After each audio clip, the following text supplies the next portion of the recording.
पवन सिंह चुनाव लड़ रहे हैं, कल्लू का पहला रिएक्शन क्या होगा?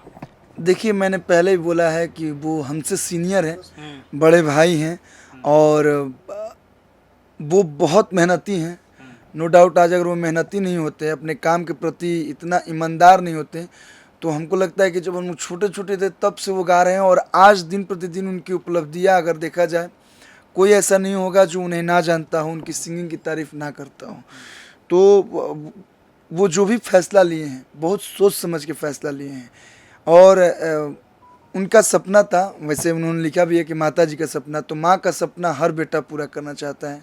अगर वो आगे बढ़े हैं तो हम सब कलाकार, हम सभी भाई उनके साथ हैं, बढ़ चढ़ के हिस्सा लेंगे। और मुझे उम्मीद है, उम्मीद नहीं, पूरा विश्वास है 110% कि अगर वो सांसद बनेंगे जहाँ से वो लड़ रहे हैं, काराकाट लोकसभा से, तो वहाँ का विकास वो करेंगे।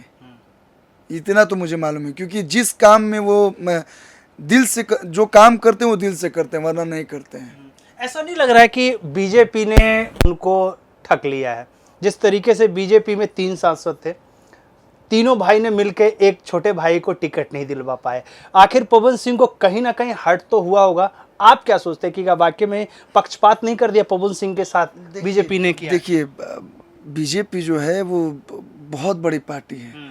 वहाँ पे भी नो डाउट, वहाँ पे भी जो डिसीजन लिए जाते होंगे, बहुत सारी चीज़ें होती होंगी, तो उतना तो मुझे नॉलेज नहीं। बट जो भी डिसीजन हुआ है, अगर उनको टिकट नहीं मिला है तो कहीं ना कहीं थोड़ा बहुत तो आदमी को हर्ट हुआ ही है। लेकिन फिर भी वो पीछे नहीं हटे, वो आगे आए और उन्होंने जो बोला था, वो एक लाइन है सलमान खान साहब का कि जो मैं बोलता हूँ मैं करता हूँ, जो मैं नहीं बोलता हूँ मैं डेफिनेटली करता हूँ। तो इस बार तो उन्होंने ऐलान किया ही था कि चाहे कुछ भी हो जाए, चुनाव तो मैं लड़ूंगा ही, और वो चुनाव लड़ रहे हैं। तो इस चीज़ को हम लोग पॉजिटिव वे में लेते हैं और भैया के प्रचार प्रसार में लगते हैं। और सभी भाई मिलके काराकाट लोकसभा से हम लोग पवन भैया को भारी से भारी मतों से विजयी बनाइए, हम सभी लोगों से ये निवेदन करेंगे। निवेदन तो कीजिएगा, लेकिन निरहुआ के लिए जिस तरीके से फर्स्ट में आपने गाना गाया, बहुत वायरल हुआ है। फिर से आपने 400 पार के लिए आपने अपील कर दिया निरहुआ जी के लिए। क्या कल्लू जी पावर स्टार के लिए गाना कब गा रहे हैं? क्या वो चुनाव चिन्ह कंफर्म होने का वेट कर रहे हैं या फिर उसके बाद गाएंगे? नहीं, देखिए क्या है कि कोई भी चीज़ अब ये नहीं कि अब टिकट मिल गया तो हम गाना ही गा दें। सभी चीज़ का एक समय होता है, सीढ़ी बाई सीढ़ी हम लोग चढ़ते हैं, हम लोग को सिखाया गया है। तो जैसे ही कंफर्मेशन होगा, नामांकन भरेंगे, तब वो तो हम लोग का घर का खेती है। दूसरों के लिए सोचना पड़ेगा कि यार गाना गाना है, म्यूजिक बनवाना पड़ेगा, गाना लिखवाना पड़ेगा, इसी में हम लोग पैदा हुए हैं और उनके साथ पूरी इंडस्ट्री खड़ी है। अब इसमें ये नहीं, देखिए आप लोग बोलते हैं ना कि इंडस्ट्री में विवाद हो रहा है, चाहे कुछ भी हो रहा है, अगर हम लोग भाई होते हैं, मैं ही 4 भाई हूँ, वैसे तो भगवान के आशीर्वाद से कभी झगड़ा झंझट हम लोग आपस में नहीं हुआ, लेकिन बाई चांस अगर कुछ होता भी है, अगर कोई बाहर वाला बोल देता है तो हम चारों भाई एक साथ खड़ा होते हैं। वैसे ही इंडस्ट्री में जब एक भाई खड़ा है, कोई अच्छा काम कर रहा है, तो हम सारे भाई उसके साथ हैं। और ये घर की खेती है, हम लोग जब मन करेगा तब एक गाना का महाराज 10-10 गाना फेंक देंगे। गाना में कोई ये नहीं है, गाना तो ऐसे ऐसे आएगा कि हिल जाएगा सिस्टम। मतलब सिस्टम हिलाने के लिए तैयार है कल्लू जी। 10 गाने की बात करें तो एक बात बताइए, तो जाहिर सी बात है रैली में आप जाइएगा, कितने दिन के लिए चुनाव प्रचार कीजिएगा, कितनी बार जाइएगा? सवाल ये कि एक दिन चुनाव प्रचार करके कल्लू जी हाथ हिला के चले जाएंगे। ऐसा बात नहीं है, हम लोग चुनाव प्रचार में नहीं जाएंगे। भैया जो वादा करेंगे उससे पूरा भी करेंगे और जो भी कुछ होगा, क्योंकि हम लोग को क्षेत्र में घूमना है।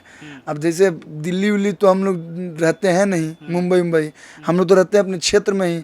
माने गए शो करने, माने कोई बोल दिया तो हम लोग भैया को बोलेंगे कि भैया देखिए आपके बगले का है, संसदीय क्षेत्र में गए थे, ऐसा ऐसा बात है, तो वो लोग पूरा भी करेंगे। और रही बात रैली की, तो इसके बाद मेरा कोई फिल्म नहीं है। इसके बाद मेरा कोई फिल्म नहीं है। हम लोगों ने जानबूझ के गैपिंग रखा है कि हम लोग एल्बम करेंगे और भैया के संसदीय क्षेत्र में जाएंगे और बढ़ चढ़ के हिस्सा लेंगे। ठीक है भैया, थैंक यू हमसे बात करने के लिए। थैंक यू भैया। सवाल अब थोड़ा डिफरेंट, एक कावा कावा करती है, यूपी में काबा, इंडिया में काबा, नेहा सिंह राठौर। भोजपुरी के इंडस्ट्री के सिंगर, यानी कि यूँ कहें हमारी जान, पवन सिंह और खेसारी लाल यादव, और साथ में अरविंद अकेला कल्लू भी। मतलब भोजपुरी के तमाम सिंगर सड़क छाप गवैया हैं। पवन सिंह सड़क छाप गवैया हैं, खेसारी लाल यादव सड़क छाप गवैया हैं। नाम उन्होंने नहीं लिया, लेकिन अरविंद अकेला कल्लू भी सड़क छाप गवैया हैं। क्या कहिएगा? देखिए, फ्री के जुबान मिलल बा, कुछ वो बोल देवे के बा। सड़क छाप हैं कि दिलों में राज करते हैं। हम लोग इतना मेहनत किए हैं तब ना लोग नाम भी लेते हैं। हम लोग तो नाम भी नहीं लेते हैं, कौन है, क्या की हैं। अब तो और दूसरी बात कि हम लोग को वो संस्कार नहीं मिला है कि हम लोग बिना माने मतलब कि केहुओं के कुछ बोलत रह जाए, चलते फिरते केहुओं के ऊपर पटांग टिप्पणी करे जाए। तो पहली बात कि वो लड़की है, इसीलिए अभी तक बहुत लोग बहुत कुछ बोलना चाहते हैं लेकिन बोल नहीं रहे, क्योंकि वो लड़की हैं।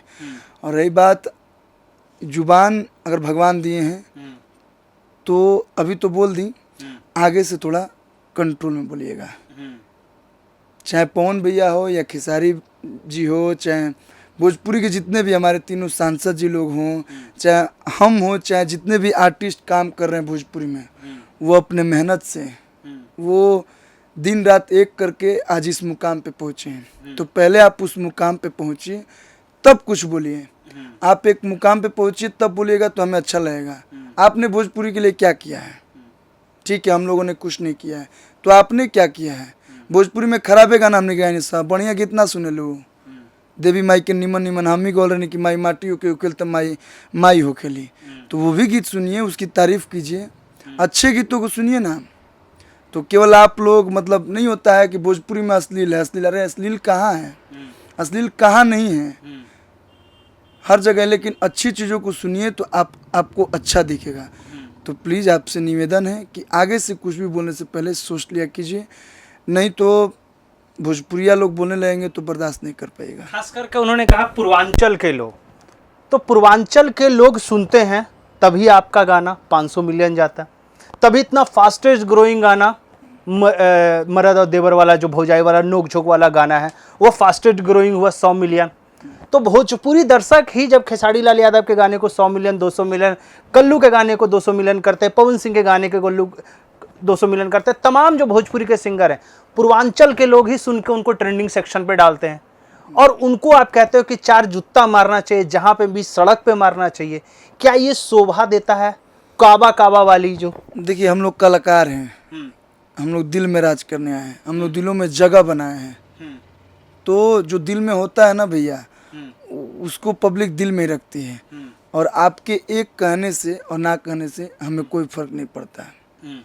बस मैं यही बोलूँगा, मैं ज़्यादा कुछ नहीं बोलता हूँ कभी भी, बस मैं यही बोलूँगा कि आपके बीच में हम लोग कुछ नहीं बोलते हैं, तो आप दूसरों के इंडस्ट्री में या दूसरों कलाकारों में कुछ भी बोलने से पहले 100 बार सोचिए, उंगली मत कीजिए। और रही बात दर्शकों का, भोजपुरी गानों का, तो हिंदुस्तान में कोई भी ऐसा शादी नहीं होगा या कोई भी ऐसा जगह नहीं होगा जहाँ भोजपुरी गाना नहीं बजता है। भोजपुरी का कोई भी कलाकार का बजे, वहाँ हर भोजपुरिया सिंगर और हर भोजपुरिया बड़ी गर्व से सीना चौड़ा करके रहता है कि चले मेरा भोजपुरी गाना बज रहा है। कौन सा ऐसा यूनिवर्सिटी है, कौन सा ऐसा फंक्शन है, मैं बड़े बड़े कॉलेजों की बात कर रहा हूँ, IPL में इकाना स्टेडियम की बात कर रहा हूँ, वर्ल्ड में, चाहे वो ऑस्ट्रेलिया हो, अभी ऑस्ट्रेलिया में गए थे रितेश पांडे जी, अमेरिका में शोज हो रहे हैं, कतर में हो रहे हैं, दुबई में हो रहे हैं। तो यार भोजपुरी ने हमें पहचान दिया है। हम लोग तो भोजपुरी के लिए, ठीक है, हम लोग भोजपुरी के लिए कुछ नहीं किए, हम लोग भोजपुरी से हम लोग हैं, ये चीज़ हमें मानना पड़ेगा। ये सत्य है कि भोजपुरी से हम हैं, भोजपुरी में ने हमें नाम दिया है, पहचान दिया है। ऐसा लोग इल्ज़ाम लगाते हैं कि भोजपुरी में ऐसा नहीं है। भोजपुरी में जो भी गीत हम लोग गाते हैं दर्शक पसंद करते हैं, और थोड़ा बहुत हर कुछ में आप कोई भी बोलते हैं ना भोजपुरी फोक सॉन्ग, भोजपुरी विवाह गीत, तो वो गाती भी हैं, भोजपुरी विवाह गीत हम भी गाते हैं। तो क्या विवाह गीत में ऐसे सिर्फ भजन होते हैं या होते हैं ना गाली गीत, उसमें भी गाली गलौज होता है, लेकिन वो तो एक आईना होता है, जिस तरीके से प्रथा चली जा रही अभी एक सॉन्ग वायरल हो रहा है प्रिया मलिक जी का, हाथी लेबे घोड़ा लेबे लेबे हीरो होंडा, लगाए 4 डंडा दिमाग हुई ठंडा। तो वो भी गाली गीत ही हैं, है। वो भी विवाह गीत ही हैं, भोजपुरी ही हैं। तो आज लोग सुन रहे हैं विवाह गीत, फोक सॉन्ग, तो हम लोग फोक भी गाते हैं। और जितने वर्ग के दर्शक होते हैं, चाहे वो नए हों, यूथ के लिए भी गाते हैं। थोड़ा सा अगर ऊपर जाए तो माता बहनों के लिए हम लोग बढ़िया बढ़िया भजन गाते हैं, छठ गीत गाते हैं। तो उस पर किसी का ध्यान नहीं जाता है, बस ध्यान किस चीज़ पे जाएगा। तो मानिए किसी ने कुछ अगर मानिए मस्ती मजाक में कुछ गा दिया तो उस चीज़ पे भी अब कंट्रोल हो गया है। जितने भी बड़े सिंगर्स हैं आप देखे होंगे, चाहे जितने लोगों का नाम हो गया, पहली बात नाम ले कोई अब नहीं गाता है। दूसरी बात अभद्र भाषा अब हमको नहीं लगता कि अभद्र शब्द कोई गाता है। बहुत ही कंट्रोल से बहुत ही राइटर लोग अभी संभाल के गीत लिख रहे हैं और सभी लोग गा भी रहे हैं। तो इधर बीच क्या है कि उपलब्धियों को देख के कोई ना कोई थोड़ा बहुत, मतलब मुझे लग रहा है कि सस्ता वो एक तरीके से नशा है जो कि भाई पब्लिसिटी पाने का। हाँ क्या है ना, किसी किसी को लत लग जाती है कि अरे यार चर्चा में हम क्यों नहीं आ रहे हैं। काम से चर्चा में आइए, बात से नहीं। काम कीजिए, चर्चा में अपने आप रहिएगा। लेकिन अब एक इंटरव्यू मैं देख रहा था जिसमें खेसारी लाल यादव कह रहे हैं कि भोजपुरी के 3 सांसद, बीजेपी के तीनों सांसद, मनोज तिवारी, रविकिशन, निरहुआ, इन तीनों ने भोजपुरी फिल्मों के लिए क्या किया है। यानी कि उन्होंने एक डॉट मार्किंग लगा दिया है कि भाई भोजपुरी फिल्मों के लिए, सिंगल थिएटर के लिए, जहां से आपकी फिल्में जानी जाती थी, उनकी फिल्में जानी जाती थी, जब वहां पे ऑडियंस आते थे, आज उन फिल्मों, उन थिएटरों के लिए क्या किया है। एक सीधा साला सवाल, डॉट मार्किंग उन्होंने छोड़ा है। आप कल्लू जी एज ए अभिनेता कैसे देखते हैं इसको? देखिए अभी तक तो मैंने इंटरव्यू नहीं देखा है। देखिए सीरियसली नहीं तो मैं देखता हूँ तो रिएक्शन देता हूँ। रही बात सांसद बनने के पहले, तो उन्होंने ही रास्ता दिखाया है कि हमें सिंगर के बाद एक्टर बनना चाहिए। हमेशा हम लोग क्रेडिट देते हैं माननीय सांसद गार्जियन हम लोग के मनोज तिवारी जी, दिनेश लाल यादव, निरहुआ भैया, रवि किशन भैया, उन लोग से सीखते हैं हम लोग। और लॉकडाउन के बाद से अगर सिंगल थिएटर की रही बात, तो ये सच्चाई है कि ऑडियंस ने थोड़ी सी दूरियां बनाई हैं। इसके कई सारे रीज़न हैं। हम एक रीज़न नहीं देंगे कि सिनेमा हॉल्स अच्छे नहीं हैं, या हो सकता है OTT पे लोगों को देखने की आदत हो गई है, या तीसरी चीज़ कि टीवी पे सिनेमा अधिकतर आ रही हैं। चौथी चीज़ हम बोलेंगे कि या तो हो सकता है कॉन्सेप्ट या कंटेंट हम लोग उस ऑडियंस को नहीं देख के बना पा रहे हैं। मेहनत हम लोग कर रहे हैं, लेकिन हो सकता है कि हमारी फिल्में जो हैं वहाँ तक नहीं पहुँच पा रही है जहाँ तक हम लोग चाहते हैं। कहीं ना कहीं प्रमोशन में हम लोग पीछे रह जा रहे हैं, हम लोग समय नहीं निकाल पा रहे हैं। कई सारे कारण हैं। तो रही बात अभी हमारे इंडस्ट्री के 3 सांसद हैं फिलहाल, तो मिल के उन तीनों सांसद जी लोग को और हमारे जितने प्रोड्यूसर्स हैं सबको मिल के एक बार बिहार के मुख्यमंत्री के साथ साथ भारतीय जनता पार्टी में जितने भी बड़े केंद्रीय मंत्री हैं वहाँ तक हमारी बात पहुँचाई जाए कि भाई जैसे महाराष्ट्र में 100 मराठी फिल्म लगाई जाती है, वैसे मैं हर फिल्मों को नहीं बोलता हूँ। जैसे लगे कि नहीं यार ये फिल्म लेवल का है, देखिए हर फिल्म अच्छी होती है, छोटी हो या बड़ी हो, लेकिन ये फिल्म हम मल्टीप्लेक्स में लगा सकते हैं, तो एक शो कम से कम दिया जाए। आज मल्टीप्लेक्स के लिए हमारे प्रोड्यूसर्स बहुत मेहनत करते हैं, बड़ी मशक्क़त के बाद 1 वीक के लिए या 3 दिन के लिए मिलता है। वो भी बहुत मेहनत करना पड़ता है ताकि भोजपुरी आज कहीं ना कहीं एक अच्छे लेवल पे पहुंच गई। फिर भी हम लोग को मेहनत करना पड़ता है हमारे प्रोड्यूसर्स को। तो थोड़ा बहुत सबको अब मेहनत करना पड़ेगा। अगर हम लोग 1 साल के अंदर नहीं मेहनत किए तो कहीं ना कहीं फिल्मों से जो लोगों ने दूरी बनाई है कहीं ना कहीं यहीं तक सीमित रह जाएगी। ऐसा नहीं लग रहा है कि आपको जिस तरीके से 70 mm की स्क्रीन जो हुआ करती थी, सिंगल थिएटर का जो मजा होता था, अब आप लोगों की ही गलतियों के कारण, यूं कहें तो जो जितने भी सुपरस्टार हैं ये लोग तो बड़े पर्दे पर आ गए, इन्होंने दर्शक बटोर लिया। जब इनकी जाने की हुई कि इंडस्ट्री से विदा लेने के समय आया तो उन्होंने कहा कि भैया छोड़ दो, अब हम विदा लेते हैं, नए लोगों को छोड़ देते हैं। अब इसी कारण से सब लोग मोबाइल पे आ चुके हैं, अब मोबाइल पे देख रहे हैं। लेकिन बॉलीवुड के लोग, साउथ के लोग आज भी 70 mm स्क्रीन पर के लिए वही डबल मेहनत करते हैं और आप लोग नहीं करते। देखिए प्रोड्यूसर्स से हम लोगों ने रिक्वेस्ट किया है, हम ये नहीं बोलेंगे कि बहुत पहले किया था, हम लोगों ने किया है। अगर हमारे प्रोड्यूसर्स प्रमोशन करवाते हैं या हमारे प्रोड्यूसर्स बोलते हैं कि नहीं आपको 5 दिन समय देना है, 10 दिन समय देना है, तो हम उसके लिए रेडी हैं। पहले प्री प्लानिंग होता था कि नहीं इस इस डेट को हमारी सिनेमा रिलीज होगी, अब वो नहीं हो पा रहा, ना जाने किन कारणों की वजह से। और कंपटीशन साउथ में बॉलीवुड में जैसे हो रहा है, वैसे हम चाहते हैं कि भोजपुरी भी कंपटीशन दें, और धीरे धीरे शुरुआत इसकी हो चुकी है। अभी हाल फिलहाल में पिछले साल ही हर हर गंगे और संघर्ष 2 रिलीज हुई थी, लोगों में उत्साह था, लेकिन फिर कहीं ना कहीं फिर से थोड़ा ठंडा पड़ गया।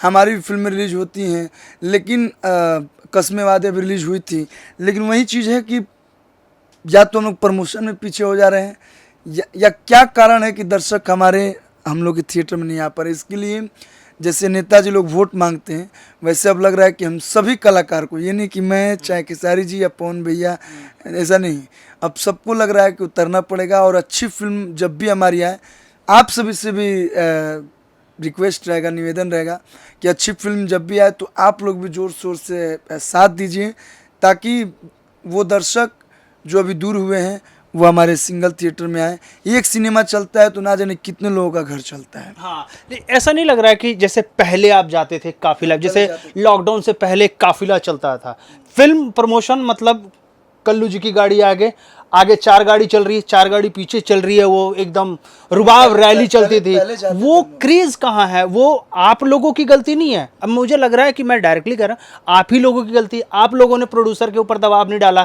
कि भाई यदि आप फिल्म बना रहे हो तो एक थोड़ी सी बजट आप फिल्म के लिए रखो, ऑडियंस के लिए रखो, ऑडियंस आएगी। अब देखिए, इस पे काम चल रहा है। बहुत सारे ऐसे हमारे जो सीनियर प्रोड्यूसर हैं वो लोग भी सोच रहे हैं, क्योंकि ज़रूरी है फिल्म चलनी, अभी बहुत ज़रूरी हो गया है।